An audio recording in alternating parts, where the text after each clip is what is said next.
Hola, buenas noches, bienvenidos a Palabra Precisa. Hoy nos acercamos a un tema de total actualidad y que quizás todavía no se ha aquilatado su importancia y pertinencia en su justa medida. Contrario a lo que aseguran quienes nos adversan, Cuba moderniza su sistema de justicia para impartirla mejor, proteger los derechos ciudadanos y reforzar las garantías procesales, conforme establece la Constitución de la República. En ese camino, ahora mismo están en proceso de consulta entre diputados y autoridades afines los anteproyectos de 4 normas jurídicas con rango de ley que regulan en esencia asuntos de mayor trascendencia para un Estado de Derecho y otros de similar impacto en la institucionalidad del país. Usted también puede participar en la consulta a través del sitio web del Parlamento cubano, donde están publicados estos 4 textos. Recordarán que en el debate popular que precedió al referendo constitucional emergieron demandas de la población que la Constitución solo incorporó en líneas generales. Ahora, en las nuevas leyes, tendrán respuesta a preguntas tales como ¿cuáles son los tiempos de un proceso legal? ¿Cuán pronto podré contar con la asistencia de un abogado que, por ejemplo, me defienda? ¿En qué instancia se verá mi caso? ¿O a dónde acudir cuando considero injusta o desmedida una sanción administrativa? ¿O cuando una entidad estatal me afecta de alguna manera? Hablaremos esta noche de los anteproyectos de leyes de los tribunales de justicia, del proceso administrativo, del proceso penal y el Código de Procesos. Pero, ¿qué saben los cubanos y las cubanas sobre estos asuntos? Palabra Precisa estuvo en la calle y esto fue lo que le comentaron. Tengo entendido que precisamente en ese proceso de actualización que ya lo dispone la nueva Constitución aprobada, ya se han creado varias comisiones de trabajo para ir perfeccionando, que es lo que se quiere, el Código Penal, el Código de las Familias, etcétera.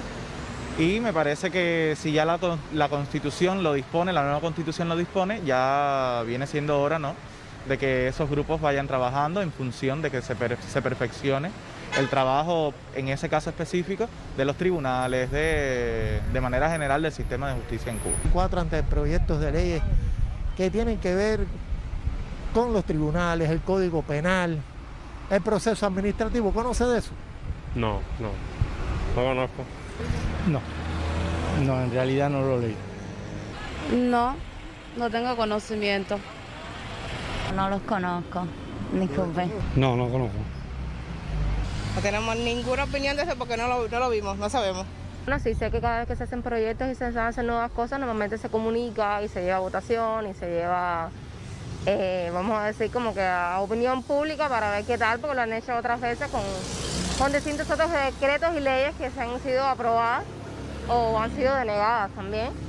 Entonces sí, me imagino, pero realmente actualmente no sé de qué proyectos usted habla específicamente. Bueno, es un momento importante, sobre todo por cómo estamos, todas las situaciones que se han ido presentando en estos últimos años, y creo que eso es algo que va a ayudar mucho a la población cubana. Conoce que esos anteproyectos pueden ser leídos por acceso en plataformas, en páginas digitales, y poder enriquecer esos anteproyectos antes de ser convertidos en leyes. Sí, por supuesto, sería la forma más democrática de hacerlo, con la opinión de todos.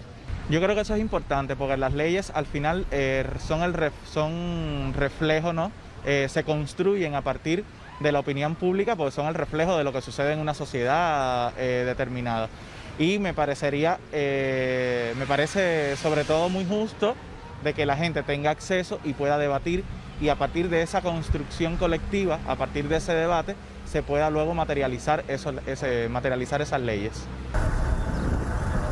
A mis invitadas de esta noche pues no le han sorprendido algunas de estas respuestas. De hecho, tener esa percepción nos motivó a tratar el tema y explicar a nuestro pueblo cuán cercanas resultan las situaciones a las que dan respuesta estas normas jurídicas. Para conversar sobre estos temas me acompaña esta noche la magistrada Liliana Hernández Díaz, quien es presidenta de Sala del Tribunal Supremo Popular. Gracias, doctora, por acompañarme esta noche en Palabra Precisa, y toda una voz autorizada también para hablar de estos temas. Me refiero a la doctora Mayra Goite Pierre, presidenta presidenta de la Sociedad Cubana de Ciencias Penales de la Unión Nacional de Juristas de Cuba y además profesora titular de la Facultad de Derecho de la Universidad de La Habana. Bienvenidas a ambas, qué gusto contar con su presencia y por supuesto con sus conocimientos. Bueno, en la introducción me aventuraba a dar pequeñas referencias sobre los contenidos de estas 4 leyes, o al menos proyectos, porque son ahora proyectos, cuyos anteproyectos, como decía, nos ocupan esta noche, pero con toda seguridad ustedes pueden hacer una presentación general de cada uno de ellos y quizás un poco aterrizar también cómo impactan en la vida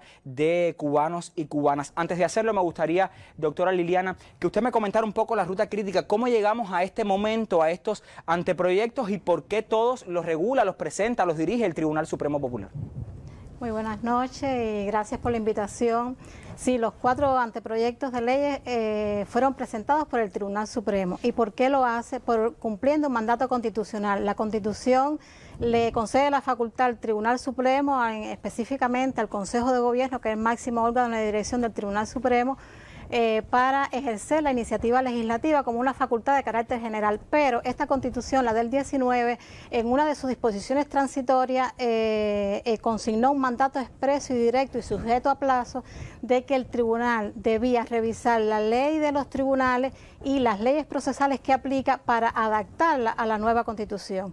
Y con motivo de eso, bueno, el Tribunal Supremo creó un grupo de trabajo, varios grupos de trabajo por todas estas leyes, conformado no solo por integrantes del Tribunal Supremo, de modo que esto no es un producto exclusivo del Tribunal Supremo, sino que creó un grupo de trabajo que está integrado por representantes de varias instituciones, fundamentalmente instituciones del sector jurídico, Ministerio de Justicia, de la Fiscalía y por supuesto la academia, los profesores, las facultades de Derecho, para entre todos aportar a esta creación de estas normas. En todos los casos, doctora, sustituyen legislaciones que están hoy en vigor. Sí, sí, las cuatro proyectos de leyes sustituyen normas que están en vigor. Las leyes procesales datan del 1977 y la ley de los tribunales de 1997. Ahora, en algunas de esas normas hay temas sobre los que se legisla por primera vez, que se hacen leyes propiamente de esos temas por primera vez en Cuba. Sí, como leyes específicas no, pero sí, dentro de todas estas leyes hay cuestiones, hay aspectos que se legisla por primera vez, que se incorporan por primera vez precisamente a partir de la actualización de la Constitución y de instituciones que se introducen por primera vez con carácter obligatorio para la impartición de justicia. Uno que para nada es conocedor de estos temas, por lo menos no en profundidad, nota que sobre todo en el Código de Procesos hay una relación de muchos asuntos con, digamos, otras leyes, otras legislaciones vigentes en el país. ¿Es así? Sí. ¿Sí, doctora? Sí, porque es que sobre todo, es que todas, o sea, los 4 anteproyectos regulan casi que la vida de todos los ciudadanos, entonces se relacionan con otras normas que regulan los derechos. Estas leyes procesales lo que regulan es el procedimiento, cómo el tribunal va a tramitar los asuntos para resolver un conflicto. Pero se relaciona, por supuesto, tiene que traer a colación y explicar otras normas sustantivas como el Código Penal, la ley del Código de Familia, la ley de contratación económica, todas las demás normas que tiene que el tribunal tenerlas en cuenta para solucionar los conflictos y, por supuesto, se relaciona con estas nuevas normas. Yo quiero entonces que vayamos un poco más dentro de la materia y la doctora Goyte-Pierre quizás nos ayude un poco a buscar las esencias de 2 que les propongo hablar esta noche. Antes vamos a una pausa y luego vamos a las esencias de 2 de estos anteproyectos que ahora mismo usted puede aportar a su discusión si busca en el sitio web del Parlamento cubano.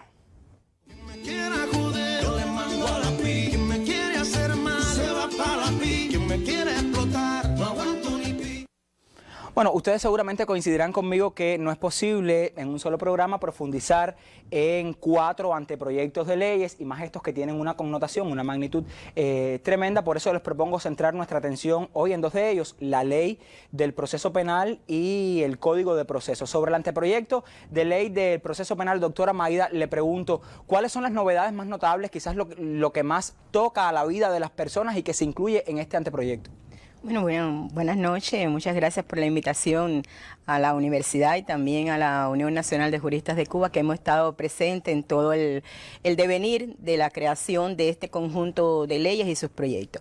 Bueno, la ley de proceso penal, que es una de las que se está presentando en estos momentos, es una de las leyes más importantes que tiene realmente la vida, que mide la vida en un país. Es una ley de equilibrios, es decir, equilibrios entre los ciudadanos y el Estado, que tiene un derecho de castigar al ciudadano cuando ha contravenido una norma penal. Y las personas siempre se preguntan, bueno, ¿qué pasará conmigo si he cometido un delito? ¿Dónde voy? ¿Qué derechos tengo? Y bueno, esta nueva ley de proceso penal, la anterior la hacía, pero esta refuerza un conjunto de derechos, de garantías que vienen en la Constitución, en eso que hemos dado en llamar el debido proceso, que son derechos tales como la presunción de inocencia. Usted se presume inocente hasta el día que hay una sentencia dictada en su contra. No se le puede sancionar 2 veces por un mismo asunto. El proceso se ventila el juicio oral y público, es contradictorio, se relaciona entre las partes, tiene derecho a la defensa, que es uno de los puntos esenciales que se discutió cuando la Constitución, bueno, ¿qué cosa es el derecho a la defensa? ¿A partir de qué momento tengo derecho a la defensa? Bueno, esta ley viene a darle un carácter importante a ese presupuesto. Para los ciudadanos, decirle que la ley decía, se le dejará al proceso penal el inicio a la ley de procedimiento penal o proceso penal, el inicio del proceso penal. Bueno, ¿dónde lo hemos situado? Hemos situado ese inicio en la denominada para nosotros instructiva de cargo, que no es otra cosa que cuando las autoridades penales lo llaman y le dicen, mire, señor, usted está vinculado a un proceso por la presunta comisión de un hecho delictivo de esta naturaleza, vamos a esclarecer el delito y su responsabilidad. A partir de este momento usted está vinculado con el proceso penal. Y entonces, en ese momento, que se llama instructiva de cargo, si la persona está detenida, hay que hacerlo en 24 horas, si está detenida. Y entonces él puede decir, no, pero yo no digo nada si no tengo defensor. ¿Esto es nuevo ahora? Eso es nuevo. Eso es nuevo. Mi derecho es que a partir del momento en que usted me está diciendo que estoy vinculado con un proceso penal, yo quiero una asistencia letrada, yo quiero al lado mío a alguien, un abogado que sepa de derecho penal y que me contribuya conmigo a esclarecer este asunto. Si está detenido, entonces tiene 24 horas, le dije, para la instructiva de cargo, y en ese momento puede contratar abogado, o si no tiene abogado y está detenido, se le pone un abogado de oficio. Si la persona no está detenida y está en libertad, hay un plazo de 5 días a partir de la denuncia, tiene el proyecto en este momento, a partir del cual entonces se hace su instructiva de cargo y él tiene derecho a decir, bueno, a partir se le advierte, tiene ahora su derecho a la defensa, nombre un abogado para que lo asista a partir de ahora. Es un tema importantísimo, es algo que siempre estábamos reclamando de reforzar, digo la palabra reforzar porque teníamos derecho a la defensa desde antes, reforzar el derecho de la defensa que tienen los ciudadanos en el país, reforzando ese carácter de garantías. Es importante decir, Lázaro Manuel, que nosotros caracterizamos esta ley por ser una verdadera reforma en materia penal, sobre todo porque está ofreciéndole también un conjunto de derechos y garantías que vienen, como dije, desde la Constitución, a reforzar lo que nosotros llamamos en derecho, escudos protectores del ciudadano frente al derecho de castigar del Estado, pero a la vez dotamos también esa ley al Estado de un conjunto de herramientas que sirvan para el combate contra la delincuencia y mantener este estado de seguridad, de calma que ha caracterizado a la sociedad cubana. Por lo tanto, hay un equilibrio ahí entre derechos, defensa, herramientas del Estado. Por ahí va el diseño del proceso penal cubano. Doctora, hay un tema que las personas les causó, incluso cuando se hablaba mucho en la Constitución, es la presunción de la inocencia. ¿Cómo se van a tener en cuenta estos temas? O sea, usted no es culpable hasta qué momento de ese proceso. Bueno, usted no es culpable hasta el momento en que no hay una sentencia firme dictada por un tribunal. Usted lo puede llamar, la autoridad, hacer las averiguaciones, ser instruido de cargo, esto que yo dije inicialmente, contra usted se puede ejercer la acción penal que le ejerce la Fiscalía, iniciar un juicio oral y público, pero hasta ese momento usted es inocente. Tiene un estado de inocencia que lo protege. Ese estado de inocencia solo se acaba en el momento en que un tribunal dicta una sentencia condenatoria diciendo que usted es responsable de un hecho delictivo. Doctora, en este anteproyecto leía que está la posibilidad también de que se defienda a la víctima. Uno siempre ve que la acción penal pública la ejerce el fiscal, pero ahora la víctima también puede tener un acompañamiento a través de un abogado. ¿Es así? ¿Usted me saca de la duda? Claro. Una de las cosas más novedosas que tiene esta ley es el papel de la víctima. La víctima siempre, los criminólogos y los profesores siempre habíamos hablado un poco de que la víctima era como un poco olvidada en el proceso porque venía en un segundo momento y siempre estaba un poco quejosa de su posibilidad de ser más activa en el proceso penal. Ese panorama cambia totalmente con este proyecto que estamos presentando. Por eso es importante que las personas, los ciudadanos, lean esta ley, se enteren, den sus opiniones, porque tienen en la víctima una herramienta importante en la ley que va a significar toda su presencia en un proceso penal. Bueno, la víctima efectivamente va a tener a partir de ahora la posibilidad de designar un abogado, si lo quiere. Si él considera que el abogado debe representarlo, puede hacerlo. Asistir junto con el fiscal al ejercicio de la acción coadyuvante del fiscal. Él puede pedir la responsabilidad civil y hacer una acción directa de responsabilidad civil dentro del proceso penal de manera independiente. Puede, si no está de acuerdo con alguna de las decisiones, establecer recurso. Si está como parte en el proceso, está durante todo el juicio oral y público. Si no, es la primera persona en declarar y después se puede quedar en la sala para observar el juicio de lo que pasa, que es algo de lo que siempre los ciudadanos estaban reclamando mucho, esa presencia. Pero no queda solamente ahí. La víctima tiene un papel fundamental porque va a permitir a partir de ahora de que ella también se involucre y tenga la posibilidad de decidir en algunas decisiones, valga la redundancia, que puede tomar la autoridad. Por ejemplo, en el proceso penal va a haber un momento de conformidad con la decisión que está presentando el fiscal y el acusado puede decir, pues yo estoy de acuerdo con que me impongan 10 años de privación de libertad. Estoy de acuerdo y no quiero más juicio, no quiero más trámite. Eso solo es posible si se le pregunta a la víctima y la víctima dice, sí, yo estoy de acuerdo también. O sea, hay una oportunidad de que la víctima también ejerza, digamos, una labor de decisión también. Una contrapartida también preguntándole.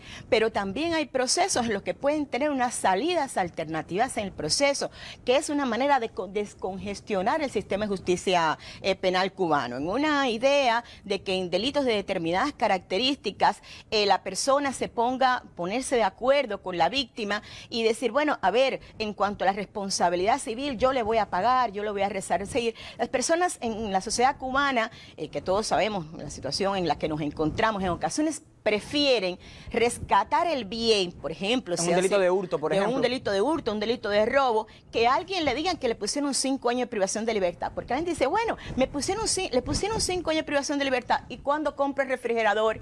¿Y cómo vuelvo a comprar mi computadora? ¿Y qué pasa con el equipo de música que tenía mi hijo? Entonces, si se ponen de acuerdo y dicen, mire, aquí está el refrigerador, aquí está su equipo de música, aquí está la computadora, pues nada, la víctima se siente resarcida y dice, bueno, está bien, póngale una sanción que puede ser pecuniaria, que puede ser menor, pero el conflicto ha tenido una solución un poco más pacífica, más viable, más amigable, y eso es lo que queremos. Queremos una sociedad que componga los conflictos de mejor manera. Y el derecho penal es un derecho muy duro y por lo tanto siempre tiene que ser un derecho de última ratio, como decimos los profesores, un derecho de última fila, un derecho que puede estar presente cuando el resto de los derechos ya no supieron componer el asunto. Bueno, por ahí van las novedades del proceso penal. De cualquier manera, habrá que leerse en profundidad este documento en específico para tener todas estas novedades y, por supuesto, la claridad. Usted nos ha ayudado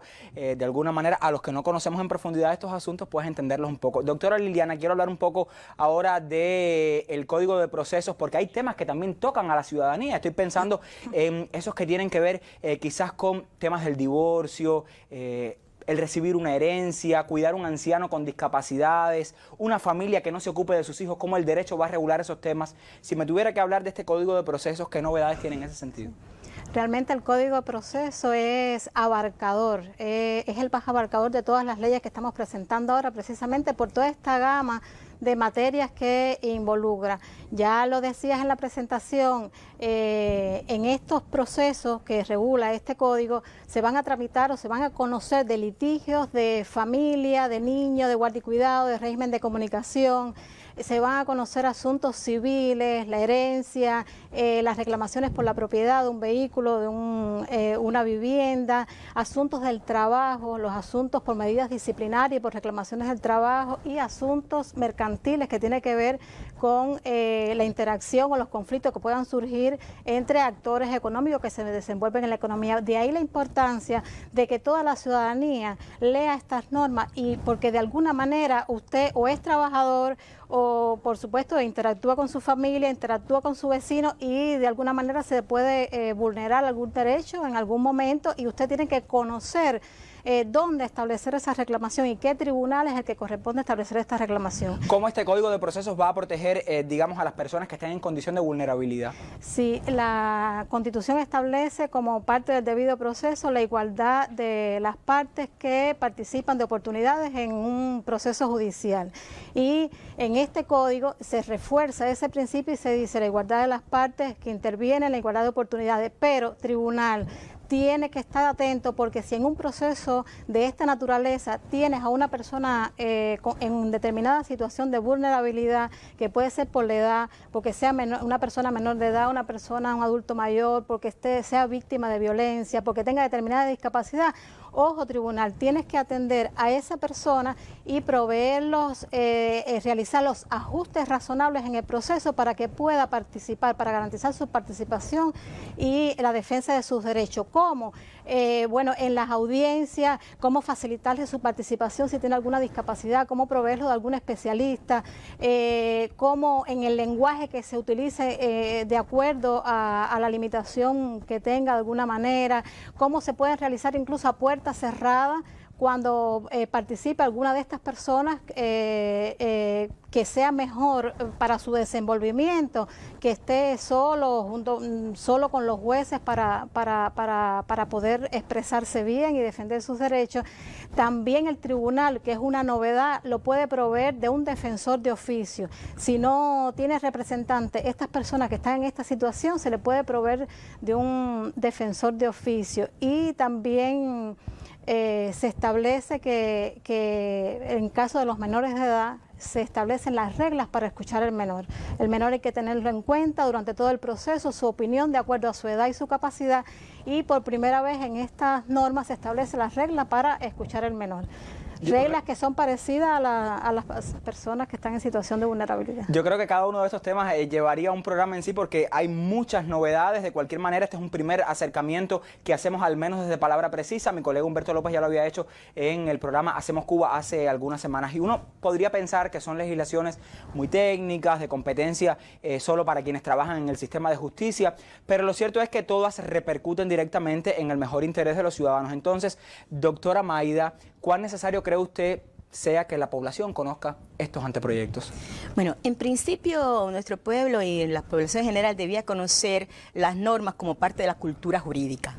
Como parte de esa cultura que nos tiene que caracterizar a todos, de conocer, no de ser abogados, aunque el pueblo cubano es un poco también abogado en materia de conocimiento de las normas, siempre quiere saber, está ávido de conocer. Estas normas colocan un paradigma importante en ese sentido, y específicamente la norma en la Ley de Proceso Penal es una ley que por sus propias características, que tiene instrumentos que el ciudadano puede utilizar en el momento en que considere que está siendo asistido, que está participando en un proceso penal, tiene necesariamente que conocer esas normas. Algo importante, ya que Liliana se refería al estado de vulnerabilidad, a los niños, en el resto de los códigos, pero en el Código Procesal o en el proceso penal se han establecido también algunas prerrogativas importantes para los niños en edad entre 16, los adolescentes, las personas entre 16 y 18 años. Nuestro Código Penal mantiene que la edad penal, la edad de responsabilidad es a los 16 años. Sin embargo, el Código de Proceso está haciendo una distinción entre 16 y 18. Está diciendo, bueno, cuando la persona que cometió el delito tiene hasta 18 años, hay que proveerlo inmediatamente de un abogado defensor desde el momento de su detención. Puede asistir a todas las investigaciones que se están haciendo y hasta el juicio oral, acompañado de sus padres o su representante legal. En cuanto a él, se puede aplicar un criterio de oportunidad, que quiere decir que se le puede dar una salida alternativa a su proceso, siempre que el delito no sea de esos de los más graves, que muestren desprecio por la vida, porque entonces tampoco puede ser de esa manera. Pero son pautas importantes que los ciudadanos tienen que conocer, que una vez entrado en el proceso penal, tienen posibilidad de utilizarlas, y eso solo es posible si usted sabe que buscando un abogado tendrá entonces estas posibilidades, y también que tendrá salida si es víctima, cómo lo va a hacer, si también es imputado, si es acusado, qué medidas cautelares le pueden poner. Pero la gente dice, bueno, siempre pone la prisión. No, hay un catálogo de medidas cautelares en la ley de proceso penal, en las cuales son medidas preventivas previas al dictar una sentencia para asegurar o la asistencia a juicio o los bienes que están en ese momento decomisados o pueden ser decomisados en ese momento, y en un momento previo pueden ser objeto de una medida. Nada, Lázaro, que son un conjunto importante de instituciones que están presentándose, y que creo yo que es un momento también propicio para que nuestra ciudadanía se vincule al tema de las leyes. Están, como tú dijiste al principio, en el Parlamento colocadas, y todo el mundo, hay un correo electrónico al que se pueden mandar opiniones, puntos de vista, y eso es lo que queremos. Es la única manera de enriquecer. Participación de todos y de todas también en la construcción de nuestros códigos de proceso, sobre todo en estos temas, doctora Maya, también doctora Liliana, que competen a la vida de muchas personas que en condición de haber cometido un delito, de ser presuntos comisores de un delito o ser familiares de esto, pues necesitan auxiliarse de todos estos cuerpos legales. Y hay una máxima en derecho que discutíamos antes de entrar al programa, que desconocer la ley no te exima de las responsabilidades, ¿cierto? De su cumplimiento. De su cumplimiento. Sí. Por esa máxima también yo les recomiendo que usted se acerque al sitio del Parlamento cubano, descargue estos anteproyectos, también aporte con sus ideas al enriquecimiento de los mismos, y por supuesto a que regrese el próximo viernes después de la novela y en retransmisión en la revista Buenos Días, para seguir poniendo aquí, si es en la buena compañía de dos personas como estas, la palabra precisa. Buenas noches. Gracias por la compañía. Voy a hacer ciertos cambios en mi casa, como hicieron mis padres en su tiempo. Al cabo esta será la misma casa. Los que no son iguales son los tiempos. Voy a cambiar adornos y costumbres, la flor artificial y hasta el florero.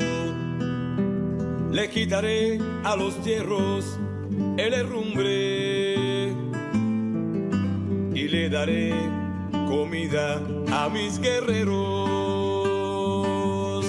Asumiré que soy